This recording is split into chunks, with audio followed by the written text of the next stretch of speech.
Today's transmission is the greater truth about finding peace. We all want to find peace, right? And from our perspective, from the divine's perspective, peace means something different to everybody. Whether it's peace of mind, silence, right? Um, a good life brings people peace. To some, beautiful souls, material things, bring them peace, or so they think.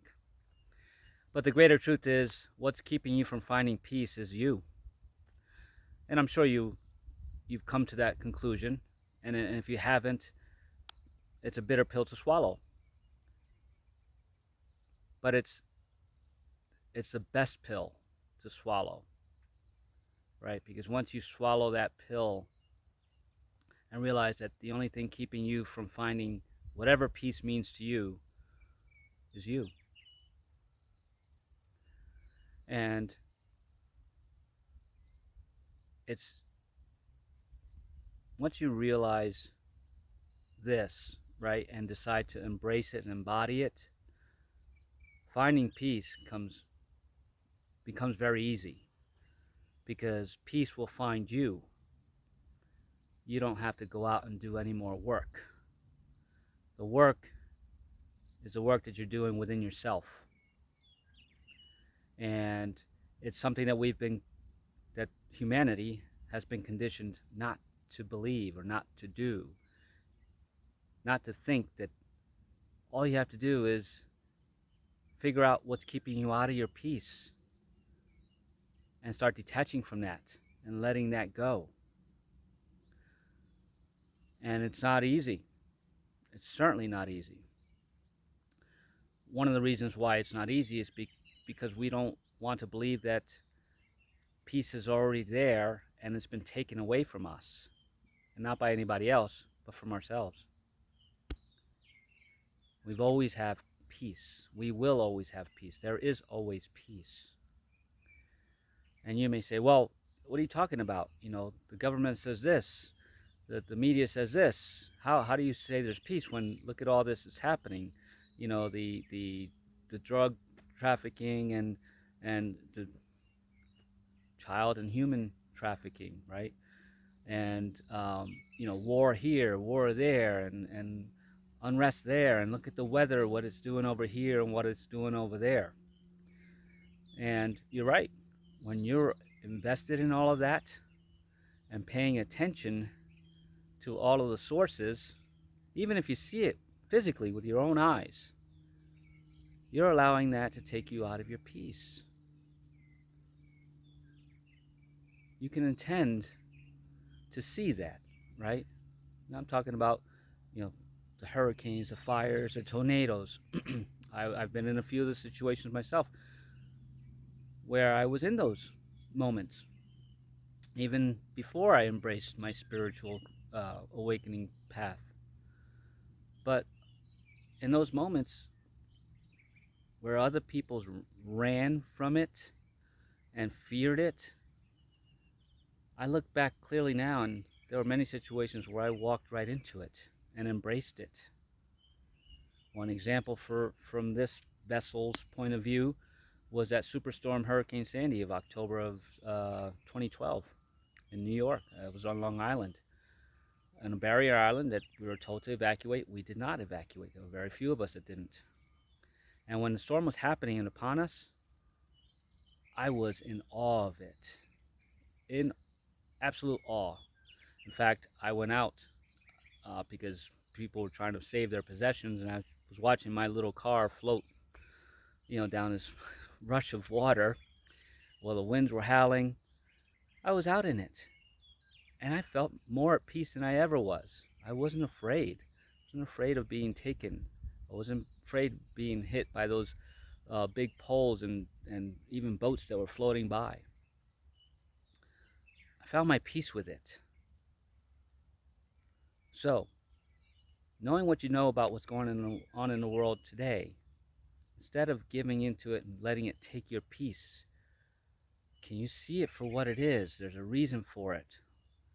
And if it's meant to bring you a new experience, can you allow that experience to come in and bring you peace, even though it doesn't seem like it can be peaceful? You can do this. It just takes some time, courage, strength, trust in yourself, right? Embody confidence. And how do you do that? You detach from the things that are bringing you the opposite of that, right? If you're in a job because you have to make money to pay the bills, and you're stuck there because you have no other recourse, you're giving your peace to that job. And I know the hardest thing to do is say, well, I'm going to quit without anything else. And I'm not suggesting you do that. But what steps are you taking to get out of that job that's not bringing you peace? What steps are you doing or taking to step away from those people that you know bring you disharmony and disrupt your peace every day? And no matter what you say to them, they'll never change, right? So you are the one, if you're still in those relationships, still keep it on to those friends, even family members. I'm not saying you have to cut ties with anybody, but you have to find those moments where you're like, if I pick up the phone to answer the call, or I answer this text, it's going to take me out of my peace. More often than not, you have to say, no, I'm not going to let this take me out of my peace. I choose to stay in peace, so I'm not going to answer that person. I'm not going to go visit that person. I'm not going to communicate with that person, even if they blow my phone up. Shut off the phone. Shut off the phone. And in the case where, all they're spreading on the news is, look at what's going on here, look at the hurricane, look at these poor people, you have to do something about it. You can do something about it, right? If it's bringing fear to your doorstep, you shut it off, and you pray and send beautiful, loving, peaceful vibrations to whomever has been affected by that, even if it's your friends and family. But if you find yourself addicted to it, it will always take away your peace. Shut off the news, shut off the television, right? One of the things you can help yourself embody more peace is to realize what's taking you out of your peace. If every time you go on TikTok and you're laughing at somebody else's misfortune just because they put it on there for everybody to laugh at them, you're giving them your peace. And now new things are coming in. Your ego is saying, wow, now we can judge them because they're allowing us to judge them. Judgment will always take you out of your peace. And the truth is, you're not actually judging them, you're actually judging yourself. So the more you start becoming aware of those things, that you can get yourself out of your own situations by just cutting ties with it, even for a few days, for a few minutes, for a few hours, you start owning your uh, your role in that, right? Because even though those people are the ones that are complaining and doing it over and over and over and over, and you're tired of it, it's actually you giving them the power to take your peace.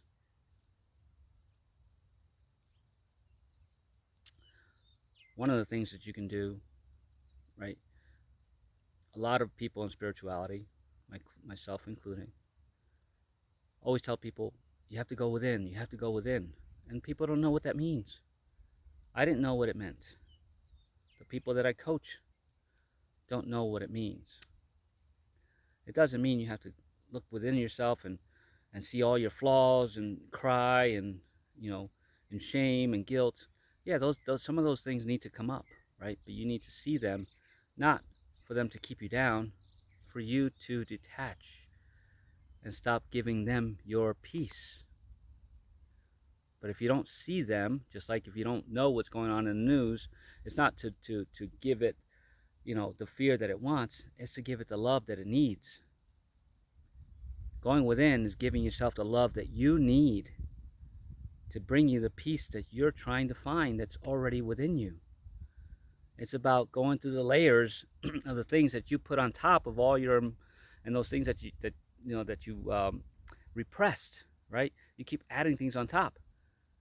Finding yourself, going within, finding peace, is starting to peel those things off one at a time, right? You've been dogpiled, but you put those piles on yourself. It may look as like somebody else did it to you, like a neighbor, a stranger, a family member did this to you. But once you own your responsibility in it, and yes, you have a responsibility there, even though you were trained not to think that way. We are responsible for whatever comes in and goes out of our minds, our bodies, our souls, our mouths, and what we allow to come in to our mind, bodies, and souls. Other people's opinions, other people's agendas, the stuff that's happening that's not even in our purview that brings us fear. It's there for a reason. Once you figure that out, it's not to say you can't witness those things anymore. Witness them from a different perspective. Give that uh, situation or event or that tragedy the love that it needs to heal, but then detach from it with absolute love and no fear, no shame. And if you're prompted to give, right, without any ties to it, but without blaming anybody, without looking for the cause of it, right? Cause is negligible. That's the effect of the cause. But it was somebody else that caused it, not you. And when you feel responsible for it, you're letting that have your peace. So the way to find peace is through yourself. And sometimes you have to be in a serene location like the ones that I put myself in. I'm in absolute peace and bliss. I haven't done a thing. I don't feel the need to do anything. I don't need to feel have a need to interact with anybody. I'm interacting with myself. And for those of you that are inclined to do so, there's a lot of, call them spirits, angels, guides, however it resonates for you, your inner soul, your thoughts that are begging you to ask for help.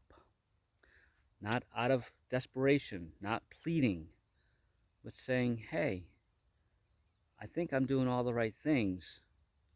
I need help to see something that's blocking me. Hey, God, soul, my higher self, Archangel Michael, Buddha, whomever it is, Muhammad, I'm asking you for help. Can you show me a sign? But if you say, can you tell me what to do? Nobody's here. Nobody can tell you what to do. They can point you in different directions. They can bring some of the resources in magically, miraculously. You'll be like, wow, I said, I needed help with this, and all of a sudden this person came out of the blue and gave this to me. That's how it happens. Help is there for those who ask for it. Not just deserve it, but who ask for it with love and confidence that they're going to receive what they need. Not what somebody else thinks you need, what you need. So it's not always about asking somebody else because you're ashamed to do so. Ask your higher self. Ask yourself. These bodies are miracles. We were created to be miracles. We are the co-creators of this miracle. So this miracle, this body, can help you if you're in tune with it and you're touched with it, right? Sometimes it takes, instead of saying, somebody needs to help me with my cancer, go within and say, hey, what can I do to help you, body, rid yourself of this cancer? And it's probably not going to say chemotherapy. It's probably going to say change your diet. And if you don't want to hear that, well, then there's other things that are taking you out of your peace. So it's about recognizing one thing at a time. What's taking me out of my peace? What is one thing that I think of and I dread? How can I stop doing that? How can I get that out of my life? And the more you start picking those little things off, one at a time, and going within, asking yourself, how am I feeling today? What can I do to shift this feeling? Right? And if God is your soul guide, God, is there something that I can be doing different? Not, oh God, help me, help me, help me. Unfortunately, pleading doesn't work because we're a vibration. And the universe, God, source, only feels a frequency with which you're asking for. It doesn't hear the words. So if you're pleading out of desperation, the universe believes you want and like desperation. So it's going to keep bringing you more desperation because that's what you want. That's what you're projecting. But if you ask with confidence and love, conviction and courage and worthiness, God, I'm not lacking for anything, but I would like to experience more money, right? And do it with confidence. I'm worthy of having more money. I choose to experience having more money. There's your shift, right? Because it's a transmission. You're transmitting with the feeling of what you want and desire and already have. You want $1,000,000? Don't say, I don't have $1,000,000 or I need $1,000,000. Say, I'm grateful for the $1,000,000 that I have, even if it's not physically in your now space. If you hold on to that and say, I'm a millionaire already, whatever that means to you, whether it's physical wealth, material wealth, or health wealth, asking you shall receive. I've already got $1,000,000. I would like to experience $2,000,000. Thank you. I'm grateful. I'm grateful for the $2,000,000 I have. That's the true law of attraction. This is not a law of attraction video. This is a peace video. But if that brings you peace, that is one of the things you can do to shift into peace. I'm grateful for my peace, even if the roof's collapsing on your head.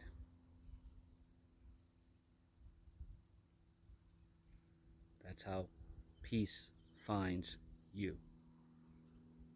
Greater truth about finding your peace is allowing the peace to find you. I trust this message finds you well. Don't go searching for peace. Be the peace that you wish to have. And so it is. Many blessings, beautiful soul. This ends this transmission.